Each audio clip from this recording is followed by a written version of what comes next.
Hello and welcome. हम इस video में बात करने वाले हैं एडोबी पेज मेकर की, जो एक पेज लेआउट सॉफ्टवेयर है। इससे हम डॉक्यूमेंट प्रोड्यूस कर सकते हैं जिसको हम प्रिंट भी कर सकते हैं। ये सिंपल बिजनेस कार्ड्स और लार्ज बुक दोनों तरह से यूज़ हो सकता है, दोनों को बनाने के लिए।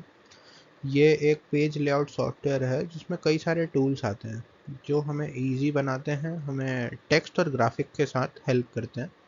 तो हम इसमें टेक्स्ट भी ऐड कर सकते हैं, ग्राफिक्स भी ऐड कर सकते हैं। ग्राफिक यानी पिक्चर्स, हम पिक्चर्स को अलग अलग जगह से इंपोर्ट कर सकते हैं इस सॉफ्टवेयर के अंदर।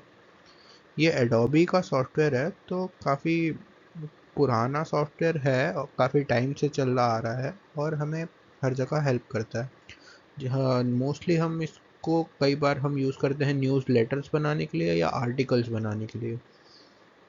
तो हम जान लेते हैं इसमें अलग अलग चीज़ें, जैसे ओपनिंग एन एग्जिस्टिंग डॉक्यूमेंट। एक एग्जिस्टिंग डॉक्यूमेंट को अगर हमें खोलना है तो हमें क्या करना होगा। तो नॉर्मल जैसे हम वर्ड पे देखते हैं, लगभग सेम ही है। तो हम सबसे पहले क्या करते हैं, मेन्यू पे जाएंगे, देन ओपन पे जाएंगे और फिर अपनी फाइल सेलेक्ट कर लेंगे। या हम ऐसा कर सकते हैं कि कंट्रोल प्लस ओ दबा लें। तो कंट्रोल प्लस ओपन, ओ से ओपन, तो सेम चीज़ है। हम इससे एक कोई भी एग्जिस्टिंग डॉक्यूमेंट को खोल सकते हैं। उसके बाद हम फाइल सेलेक्ट कर लेंगे, फाइल का नाम आ जाएगा और फिर उसमें इंपोर्ट दबा देंगे तो इंपोर्ट हो जाएगा, या फिर ओपन। फिर बात करते हैं क्रिएटिंग अ न्यू डॉक्यूमेंट। नया डॉक्यूमेंट अगर बनाना है तो सेम जैसे हम वर्ड पे करते हैं, पहले फाइल में जाएंगे, देन न्यू पे जाएंगे या कंट्रोल प्लस एन दबाएंगे। N is for new. Then keyboard पे अगर हम ये दबाएंगे तो हो जाएगा। बाद में हम बात करते हैं इससे जो हमारा नया डॉक्यूमेंट बनता है वो अनटाइटल्ड वन नाम से, अंडरस्कोर वन नाम से आता है, जिसको हम बाद में एडिट करके रीनेम कर सकते हैं। अब बात कर लेते हैं एडजस्टिंग अ डॉक्यूमेंट लेआउट। अगर हमें एक डॉक्यूमेंट के लेआउट को एडजस्ट करना है तो वो कैसे करेंगे। अब अगर बात करें कि किसी भी डॉक्यूमेंट के लेआउट को एडजस्ट करने की, तो ये इससे कई सारे क्वेश्चन बन जाते हैं। जैसे हम पेज साइज को कैसे सेलेक्ट करेंगे, मार्जिन को कैसे, bleed and size, font size. तो हम सब इसी के अंदर देख सकते हैं कि हमें सबसे पहले फाइल में जाना है, देन एडजस्ट लेआउट पे जाना है। लगभग सेम है वर्ड जैसा। वर्ड में एडजस्ट लेआउट काफ़ी अलग, थोड़ा सा अलग तरीके से मिलता है, बट लगभग प्रोसेस सेम है। हमें सबसे पहले फाइल में जाना है, देन एडजस्ट लेआउट में, और उससे एक डायलॉग बॉक्स खुलेगा जिसमें हम सिलेक्ट कर सकते हैं। यहाँ पे आप नीचे देख सकते हैं, जिसमें हम सिलेक्ट कर सकते हैं कि पेज का साइज़, जो पेज का साइज़ मैटर करता है। जैसे हमें A4 साइज़ में चाहिए, लेटर साइज़ में चाहिए, या फिर A2 साइज़ में चाहिए, तो डिपेंड करता है अपनी प्रेफरेंस पे। मार्जिन्स जो होती हैं, पेज के मार्जिन, जो हम कोने जिसे कहते हैं हिंदी में, पेज का साइज़ ये मेनली मैनुअली चेंज करने में काम आती हैं। ब्लीड की बात करें तो ब्लीड कितना एरिया जो हम यूज़ कर रहे हैं, तो उस एरिया पे डिपेंड करता है डॉक्यूमेंट में, जो एडिटेबल एरिया होता है। उसके बाद फ़ॉन्ट साइज़ की बात करें तो फ़ॉन्ट का साइज़ नॉर्मली ये हम खुद ही चेंज कर सकते हैं। नॉर्मली 12 से लेके 20 तक जो नॉर्मल साइज़ होता है, हम इसे उसे यूज़ करते हैं। अब अगर बात कर लें कि पेज या फिर स्प्रेड लेआउट चेंज करने की, इसमें हम क्या करते हैं कि पूरे पेज का लेआउट एक साथ चेंज कर देते हैं। नॉर्मली ये अपने आप पहले से बंद रहता है। हमें इसको चालू करने के लिए क्या करना होता है, हमें पहले लेआउट पे जाना रहता है। देन बात करनी होती है मार्जिन एंड कॉलम्स की। मार्जिन, इसके बाद एक डायलॉग बॉक्स अपीयर होता है जिसमें लिखा रहता है एडजस्ट लेआउट। इससे हम इस पर क्लिक करके इसको चालू कर सकते हैं और इससे हम सारा डॉक्यूमेंट का लेआउट एक साथ चेंज कर सकते हैं। अगर हम बात करें पेज ओरिएंटेशन की, तो पेज ओरिएंटेशन के दो टाइप होते हैं, पोर्ट्रेट या लैंडस्केप। पोर्ट्रेट मोड जो हमें वर्टिकल पेज दिखता है, और लैंडस्केप में हॉरिजॉन्टल। हम portrait mode A4 size sheet को प्रिंट कराने के लिए निकालते हैं, जिसमें हम नॉर्मल डॉक्यूमेंट्स प्रिंट करते हैं। और लैंडस्केप हम यूज़ करते हैं टेढ़े डॉक्यूमेंट निकालने के लिए। जैसे हम बात कर लें कोई भी न्यूज़ लेटर हो गया, या फिर हम कई बार टाइम टेबल्स जो प्रिंट करते हैं वो इस फॉर्मेट में करते हैं। हम इसको चेंज करने के लिए नॉर्मली डॉक्यूमेंट सेटअप पे जाके ओरिएंटेशन देख सकते हैं। टॉल या वाइड का उसमें ऑप्शन आ जाता है। Tall is portrait and wide is landscape. सबसे अगली बात कर लेते हैं ग्राफिक को इंपोर्ट करने की, ग्राफिक यानी कि एक इमेज, हम एक इमेज को नॉर्मली कई तरीके से इंपोर्ट कर सकते हैं, बट मोस्ट यूज्ड मेथड है जिसमें हम क्या करते हैं कि नॉर्मली हम एक इनलाइन ग्राफिक बनाते हैं। इनलाइन ग्राफिक क्या होता है? ये एक टेक्स्ट ब्लॉक की तरह काम करता है, यानी टेक्स्ट ब्लॉक में ही इंपोर्ट होता है। ये टेक्स्ट के साथ जुड़ा हुआ रहता है, अगर हम टेक्स्ट की तरह इसको एडिट भी कर सकते हैं। तो जब जो भी हम टेक्स्ट लिखेंगे उसके साथ ये मूव करेगा, अगर हम उस टेक्स्ट को मूव करेंगे तो बात कर लेते हैं। पहले हम क्या करते हैं इसमें, सबसे पहले अगर हमें कोई भी इनलाइन ग्राफिक को प्लेस करना है तो हम सबसे पहले टेक्स्ट टूल में जाएंगे। टेक्स्ट टूल में जाके हम उसमें इंसर्ट इमेज अपीयर होता है उसमें, फिर हम उसमें प्लेस ऑप्शन में जाएंगे, फाइल मेन्यू में जाके।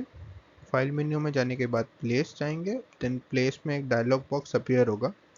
इस डायलॉग बॉक्स में हम सेलेक्ट कर लेंगे कि कौन सी इमेज हमें as a inline graphic place करनी है। फिर हम ओके दबाएंगे। ओके दबाने के बाद ये एज ए इनलाइन ग्राफिक आ जाएगी।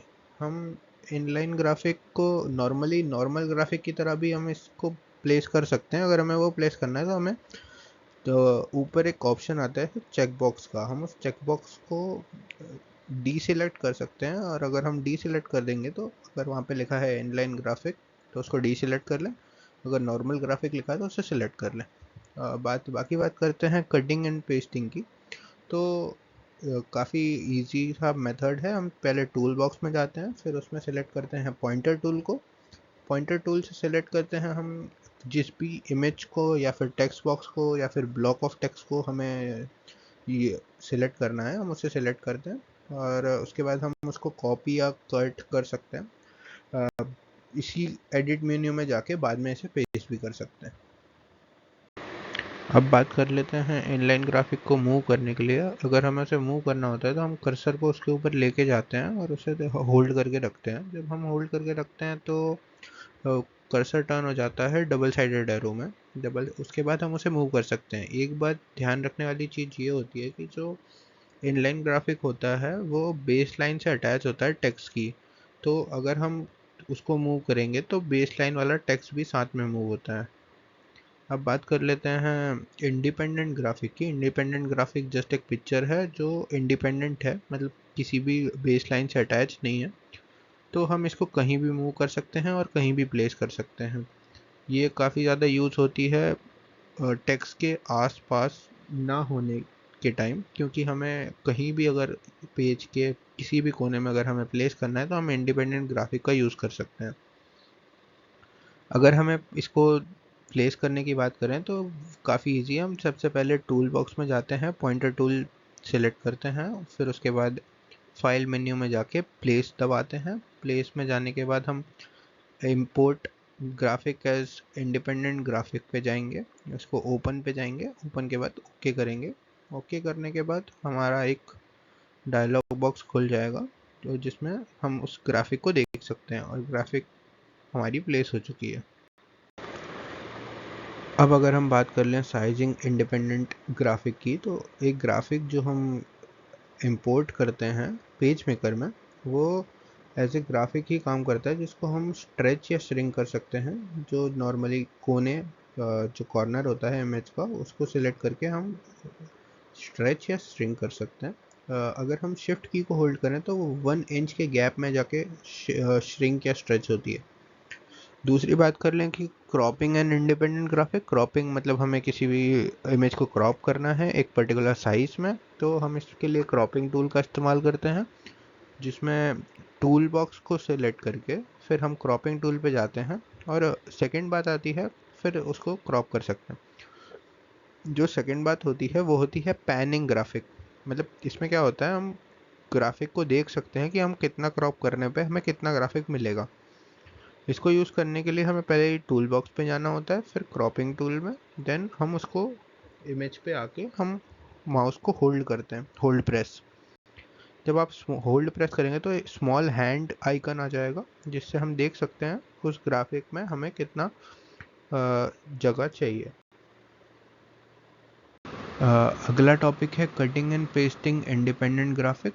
ये सिंपल जैसा हमें टेक्स्ट के साथ यूज़ होता है, सेम हम वैसे ही यूज़ करते हैं ग्राफिक के लिए भी, जिसको हम पॉइंटर टूल से सेलेक्ट करके कट, कॉपी या पेस्ट कर सकते हैं। अगला टॉपिक है layering of graphic and text. Layering एक बहुत अच्छा टूल है जिसको हम यूज़ कर सकते हैं इमेज को या फिर टेक्स्ट को आगे या पीछे ले जाने के लिए। यानी ये पेज में हमें आगे दिखेगा या पीछे। अगर हमें लेयरिंग का यूज़ करना है तो सबसे पहले हम पॉइंटर टूल से सिलेक्ट करते हैं जो भी इमेज हमें चाहिए या फिर टेक्स्ट ब्लॉक। उसके बाद हम जाते हैं एलिमेंट मेन्यू पे, देन अरेंज, एंड अरेंज में सब मेन्यू में सेंड इट बैक और ब्रिंग टू फ्रंट।